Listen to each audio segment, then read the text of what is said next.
ओम नमो भगवते श्रीवासुदेवाय. ओम नमो भगवते श्रीवासुदेवाय. आदिशक्ती नामसंकीर्तन आध्यात्मिक संघटनेच्या वतीने आपण विष्णू सहस्त्रनामाची संथा घेत आहोत. काल आपला 17वा श्लोक झालेला आहे. काही शब्दांचे अर्थ म्हणजे नावांचे अर्थ आपण थोडे विस्ताराने घेतलेले आहेत, त्यामुळे माझ्यामुळेच वेळ लागत आहे, त्याबद्दल क्षमस्व. आज 18वा श्लोक पाहूयात.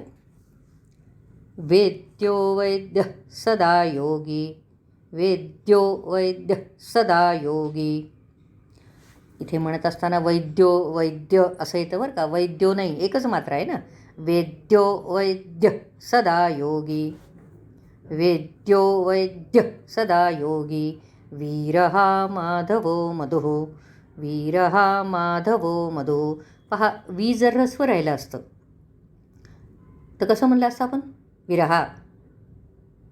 विरह शब्द माहिती की नाही, किती पटकन म्हणतो आपण. म्हणजे वी आपल्या तोंडातून पटकन निसटल्या जाते. ऱ्हस्व म्हणजे काय पटकन म्हणा, विरहा. पण वीरहा दीर्घ लांब म्हणतो आपण. वीरहा माधवो मधुः, वेद्यो वैद्य सदा योगी. वीरहा माधवो मधुः. अतीन्द्रियो महामायो, अतीन्द्रियो महामायो. मोहोत्साहो महाबलः, मोहोत्साहो महाबलः. अतीन्द्रियो महामायो, मोहोत्साहो महाबलः.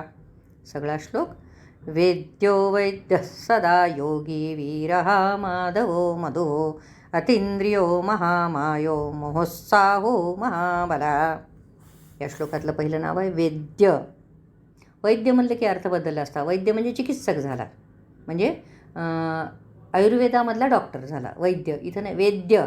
वेद्य म्हणजे जाणून घेण्याला जो योग्य आहे, वेद्य. किंवा आपल्या कल्याणाची ज्यांना इच्छा आहे, ज्या भक्तांना, ज्या योग्यांना, ज्या व्यक्तीला, ज्या माणसाला, आणि या इच्छेपायी ज्याला जाणून घेणं उचित समजतात, असा जो आहे तो वेद्य. पुढचं नाव आहे वैद्य. फरक आहे ना, पुढे नाव आलं आहे. इथंही आहे सर्व जाणणारा. विद्या, शास्त्रे, कला, आयुर्वेद याचा ज्ञाता आहे किंवा याचा चिकित्सक आहे. इथं वैद्य या शब्दाचा अर्थ चिकित्सक आहे. पुढचं नाव आहे सदा योगी. कायम योगीच आहे. आता तसा आहे, नंतर असा आहे, असा काही फरक नाही. प्रत्यक्ष रूपाने हा प्रगट योगीच्याच रूपात आहे. किंवा सदा, कायम. पुन्हा आपण पाहिलं योगी शब्द युज या धातूपासून. धातू म्हणजे मूळ अक्षर बरं का. आपण समजा श्रीखंड केलं तर श्रीखंड हा शब्द किंवा ही वस्तू, याचं युज, याचं मूळ धातू काय किंवा कुठल्या गोष्टी आहे त्याच्यात? साखर आहे, दही आहे, रंग आहे, विलायची आहे, जायफळ आहे. हे जसं आहे तसं धातू काहीतरी मूळ असतात. या सगळ्या गोष्टी मूळ आहेत, याच्यापासून एकत्रित तयार झालेलं श्रीखंड आहे. तसं योगीचं मूळ धातू तयार व्हायचा हा शब्द युज आहे. युज म्हणजे जोडणे. हा सदा सर्वदा सगळ्यांशीच जोडलेला असतो, हो की नाही? याची नाळ कायम जोडलेली आहे की नाही? खरं तर एक एक नावच अशी आहेत ना, एक एक नावच काही काही प्रवचनाला आहेत. पूर्ण नाळ जोडलेली आहे की नाही आमच्या सगळी? आमची नाळ तुटू दे बरं.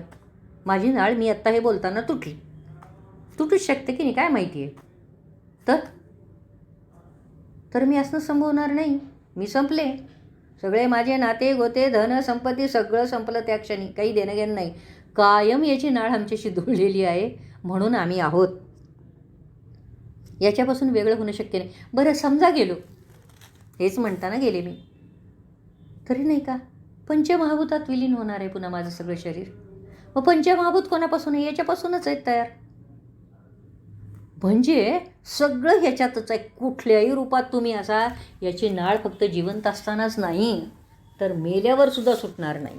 हळूहळू सगळं माझं पृथक्करण होईल माझ्या शरीराचं. सगळं एकेका महाभूतात मिसळेल. हे महाभूतं पुन्हा म्हणजे तन्मात्रात मिसळतील, मग या महाभूतात मिसळतील, मग महाभूतं असतील, त्याच्याजवळ जाऊन बसतील. म्हणजे याच्यापासून वेगळं असणं शक्य नाही कुठल्याही रूपात, कुठल्याही वस्तूत, कुठेही आम्ही असलो तरी. वीरहा पुढचं नाव आहे.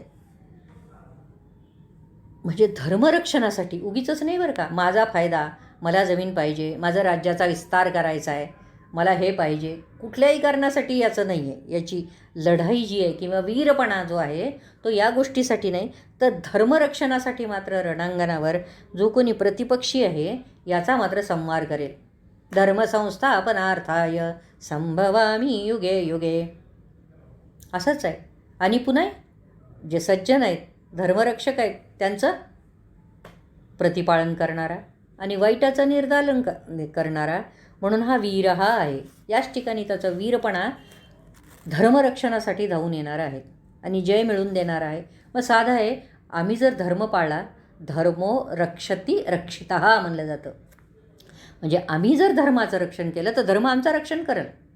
आम्ही जर धर्मबाह्य वागायला लागलो तर कसं आमचं रक्षण होणार? आणि मग म्हणणार की देवाच्या पूजेनं काय आणि कशानं काय, बाह्यांगानं पाहिजे पण अंतर्मनातही तेच पाहिजे, म्हणजेच धर्मो रक्षती रक्षितः होईल.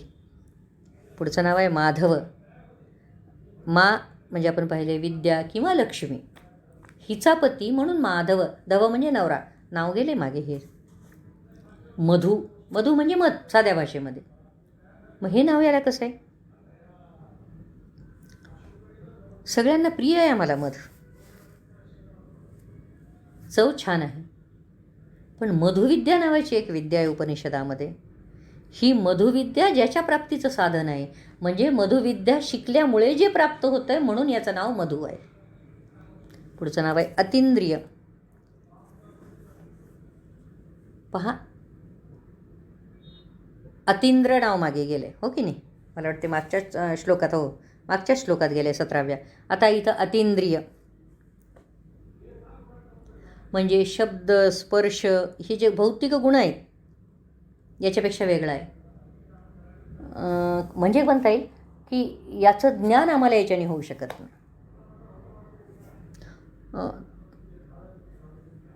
थोडासा पुन्हा हे कळून घ्यायला अवघड म्हणून याचा विस्तार करू आपण. म्हणजे काय? अरे आम्हाला तर देव दिसतो की, आम्हाला मूर्ती दिसते, आम्हाला कळतो आम्ही कुठे ते तीर्थयात्रेला जातो, आमच्या घरात मूर्त्या असतात, इतकाच कळतो का? किंवा जे आम्हाला एवढ्यांनीच कळलेला आहे तोच देव आहे का? त्यालाच देव म्हणायचे का? त्यालाच ईश्वर म्हणायचे का? काही नाव द्या, विष्णू द्या, लक्ष्मी द्या, गणपती द्या, काय शंकर द्या, कुठलाही द्या, तर तेवढाच आहे का? नाही. तो शब्द स्पर्श रूप रसगंध याच्यापेक्षाही वेगळा आहे, याच्याने कळू शकत नाही. पहा, 3रा अध्याय भगवद्गीतेचा पाहिला असेल तुम्ही, पाहिला म्हणजे असा प्रयत्न करायचा की भगवद्गीतासुद्धा बाजूलाच ठेवायची बरं का. आपल्याला अर्थ जाणून घ्यायचे तर भगवद्गीतेमधून जास्त सोप्या पद्धतीने हे अर्थ कळू शकतात. बाजूला ठेवलं तर लक्षात येईल. 3रा अध्याय तुम्ही काढलात तर 3ऱ्या अध्यायामधलं मला वाटते 42वा श्लोक असेल हा. तर काय म्हणतात भगवंत? इंद्रियाणि पराण्याहुरिंद्रियाभ्यः परं मनः मनसस्तु परा बुद्धिर्यो बुद्धे परतस्तु सहा. पर म्हणजे श्रेष्ठ, बुद्धीच्याही पलीकडे आहे. म्हणजे काय? इंद्रियाणि पराण्याहु, इंद्रियापेक्षाही श्रेष्ठ आहे. पर कळू शकत नाही. इंद्रिय म्हणजे कर्म इंद्रिय, म्हणजे हात पाय, याला जे म्हणू उपस्थ गुदा, हे आमचे कर्म इंद्रिय आहेत. 5 ज्ञानेंद्रिय आहेत, नाक कान डोळे जीभ आणि त्वचा. म्हणजे आमच्या कर्म इंद्रियाला तर कळतच नाही. इंद्रियानी पराण्याहु अरिंद्रियाभ्यः म्हणजे ज्ञानेंद्रियालाही कळत नाही. मग मन, जे सगळं सगळ्यात छान आहे आमच्यामधलं मन, भलतं छान आहे, हा आम्हाला कुठे लागू देत नाही. तर मन मनापेक्षाही श्रेष्ठ आहे. रेंद्रियाभ्यः परं मनः. मग मनसस्तु परा बुद्धिर, बुद्धी मनापेक्षा श्रेष्ठ आहे. पण बुद्धीने कळेल का? नाही. ते काय म्हणतात? यो बुद्धे परतस्तु सहा, बुद्धीपेक्षाही पर आहे. म्हणजे आमचे कर्म इंद्रिय, आमचे ज्ञान इंद्रिय, आमचं मन आणि आमची बुद्धी याच्यापेक्षाही श्रेष्ठ आहे, याच्याने कळू शकत नाही. आता जी ज्ञान इंद्रिय आहेत आमची 5 ज्ञान आहे, शब्द म्हणजे नाक कान डोळे जीव आणि त्वचा, याचा प्रत्येकाचा एक गुण आहे. नाकाचा गुण आहे काय? डोळ्याचा गुण काय कळायला? प्रत्येकाचाच घेऊ लागलं तर आपण विस्ताराने होईल. शब्दगुण आमच्या जिभेचा आहे, स्पर्शगुण आमच्या त्वचेचा आहे, घ्राण इंद्रिय ऐकतो, नाकाने वास घेतो, डोळ्यांनी पाहतो, शब्द, स्पर्श, रूप, रस आणि गंध, जिभेने रस घेतो आम्ही. गंध म्हणजे वास घेणे. हे सगळं आहे. एवढ्यानी ईश्वर कळू शकत नाही. पुन्हा तोच लाग. इंद्रियाणि परान्याहू रिंद्रियाभ्य परम मनः मनसस्तु परा बुद्धिर यो बुद्धे परतस्तु सहा. पुढचं नाव आहे महामाय. म्हणजे जे लोक मायावी आहेत, काहीतरी खोटेपणा दाखवतात, काहीतरी करतात, म्हणजे प्रत्यक्ष जसे आहेत तसे वागत नाहीत, किंवा जे नाहीत हा दाखवण्याचा प्रयत्न करतात, याला आम्ही म्हणतात मायावी लोक आहेत.